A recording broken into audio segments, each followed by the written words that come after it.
Good morning, friends. Welcome to our channel Vandana Awesome Study Class. Today is my topic Geography GK, क्षुद्रग्रह, धूमकेतु एवं उल्कापिंड। तो चलिए चलते हैं टॉपिक वाइज क्वेश्चन पढ़ते हैं।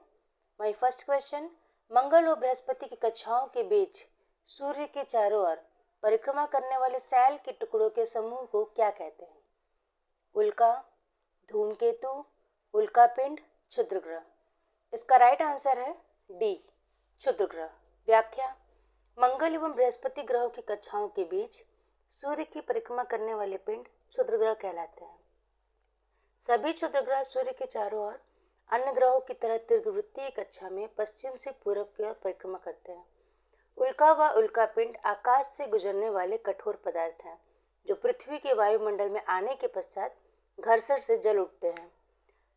यह भी ज्ञात है कि लगभग 93% उल्कापिंड पत्थर के बने होते हैं। शेष लोहा, निकेल व सिलिकॉन से बने होते हैं। क्वेश्चन नंबर 2, हेल बॉब किसका नाम है? पुच्छल तारा, कार्टून चरित्र, अंतर्राष्ट्रीय कंपनी, एक खिलौना। इसका राइट आंसर है ए, पुच्छल तारा। हेल बॉब पुच्छल तारा है जो 23 जुलाई 1995 को बृहस्पति की कक्षा के बाहर चमक रहा था। इसकी खोज एलन हेल, न्यू मैक्सिको और थॉमस बॉब, एरिज़ोना ने की थी। क्वेश्चन नंबर 3, धूमकेतु की पुच्छ सूर्य से परिदृष्ट होती है क्योंकि जैसे जैसे धूमकेतु सूर्य के चारों ओर घूर्णन करता है वैसे वैसे उसका हल्का द्रव्यमान केवल अपकेंद्रीय बल के कारण दूर क्षिप्त हो जाता है। बी, जैसे जैसे धूमकेतु घूर्णन करता है उसका हल्का द्रव्यमान उसकी पुच्छ की दिशा में स्थित किसी तारे द्वारा आकर्षित हो जाता है। सी, सूर्य द्वारा उत्सर्जित विकिरण धूमकेतु पर भैज्य मीन्स प्रभावी दाब डालता है जिससे उसकी पुच्छ सूर्य से दूर क्षिप्त हो जाती है। धूमकेतु की पुच्छ सदैव एक ही अभिविन्यास में रहती है। इसका राइट आंसर है सी, सूर्य द्वारा उत्सर्जित विकिरण धूमकेतु पर प्रभावी दाब डालता है जिससे उसकी पुच्छ सूर्य से दूर क्षिप्त हो जाती है। व्याख्या, धूमकेतु की पुच्छ सूर्य से परे दृष्ट होती है क्योंकि सूर्य द्वारा उत्सर्जित विकिरण धूमकेतु पर भैज्य मीन्स प्रभावी दबाव डालता है जिससे उसकी पुच्छ सूर्य से दूर दृष्ट हो जाती है। धूमकेतु जब सूर्य के नजदीक आता है तो सौर विकिरण के प्रभाव से उसके नाभि की गैसों का वाष्पीकरण हो जाता है। इससे उसके कॉमा का आकार बढ़ जाता है। कॉमा से निकलने वाली धूल तथा गैस पूंछ का आकार ग्रहण करते हैं। सौरिक हवा के कारण पूंछ की दिशा सूर्य के विपरीत दिशा में होती है। क्वेश्चन नंबर 4, क्षुद्रग्रह तथा धूमकेतु के बीच क्या अंतर होता है? 1, क्षुद्रग्रह लघु चट्टानी ग्रहिकाएं हैं जबकि धूमकेतु हिम शीतित गैसों से निर्मित होती है जिन्हें चट्टानी और धातु पदार्थ आपस में बांधे रखते हैं।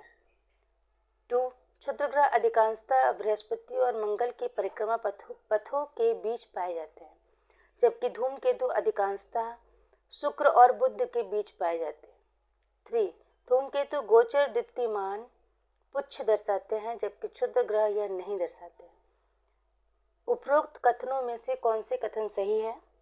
ए, 1 और 2, बी 1 और 3, सी केवल 3, डी ये सभी।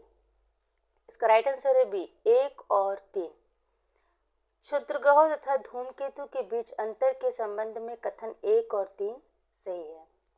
धूमकेतु या पुच्छल तारा धूल कणों, बर्फ, जल कणों तथा हिम शीतित गैसों के चट्टानी तथा धातुई पिंड है जो सूर्य के चारों ओर परवलयाकार एवं अति परवलयाकार पथ पर घूमते हुए पृथ्वी से कुछ दिन से कुछ महीनों तक नग्न आंखों से चमकीले रूप में दिखते हैं। क्षुद्रग्रह में पुच्छल तारे जैसे कोई आकृति नहीं होती।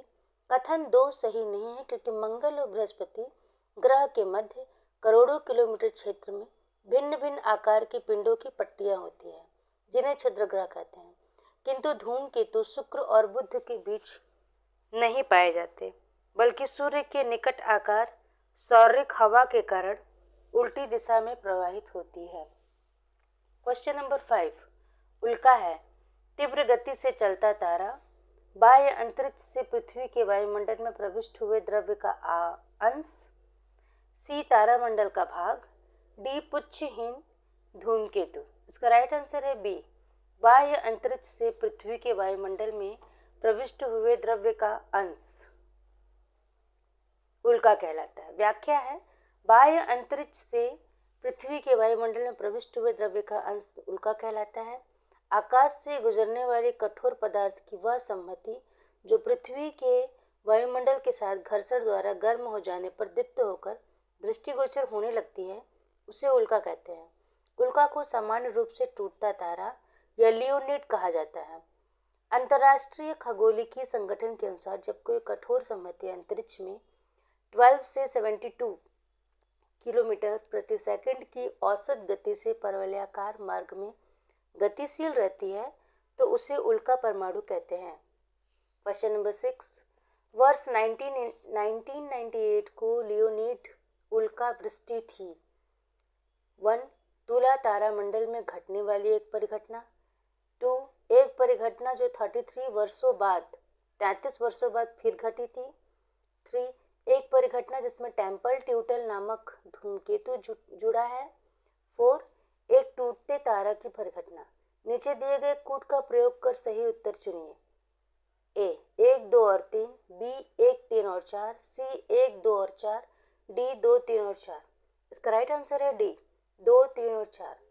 व्याख्या करते हैं, वर्ष 1998 की लियोनिड उल्का वृष्टि के विषय में कथन 2, 3 और 4 सही है। वर्ष 1998 की लियोनिड उल्का वृष्टि एक प्रकार की खगोलीय घटना है। उल्का वृष्टि में किसी ग्रह पर आकाश के एक ही स्थान से बार बार कई उल्का बरसते हुए प्रतीत होते हैं। यह वर्षा एक लंबे समय अंतराल पर देखी गई। इसकी काल अवधि पूर्णतः निश्चित नहीं होती है। यह टेम्पल ट्यूटल नामक धूमकेतु से संबंध है। लियोनिड ने अपना नाम नक्षत्र लियो से प्राप्त किया है। कथन एक सही नहीं है क्योंकि इस परिघटना का संबंध तुला तारामंडल से नहीं पाया जाता है। क्वेश्चन नंबर 7, क्षुद्रग्रहों के विषय में निम्नलिखित कथनों पर विचार कीजिए। क्षुद्रग्रह सूर्य की परिक्रमा करने वाले विभिन्न आकारों के चट्टानी मलबे हैं। नंबर 2, अधिकांश क्षुद्रग्रह छोटे हैं किंतु कुछ का व्यास 1000 किलोमीटर तक बड़ा है। क्वेश्चन नंबर पॉइंट 3, क्षुद्रग्रहों की कक्षा बृहस्पति और शनि की कक्षाओं के मध्य स्थित है। उपरोक्त कथनों में से कौन से कथन सही है? ए 1, 2 और 3 सही है। बी 2 और 3 सही है। सी 1 और 2 सही है। डी 1 और 3 सही है। इसका राइट आंसर है सी 1 और 3 सही है। व्याख्या, क्षुद्रग्रह के विषय में कथन 1 और 2 सही है। क्षुद्रग्रह सूर्य की परिक्रमा करने वाले विभिन्न आकारों के चट्टानी मलबे हैं। ये सभी सूर्य के चारों तरफ अन्य ग्रहों की तरह दीर्घवृत्तीय कक्षा में पश्चिम से पूरब घड़ी की सुई के विपरीत परिक्रमा करते हैं। अधिकांश क्षुद्रग्रह छोटे होते हैं किंतु कुछ का व्यास 1000 किलोमीटर तक बड़ा है। सेरेस का व्यास लगभग 1025 किलोमीटर है।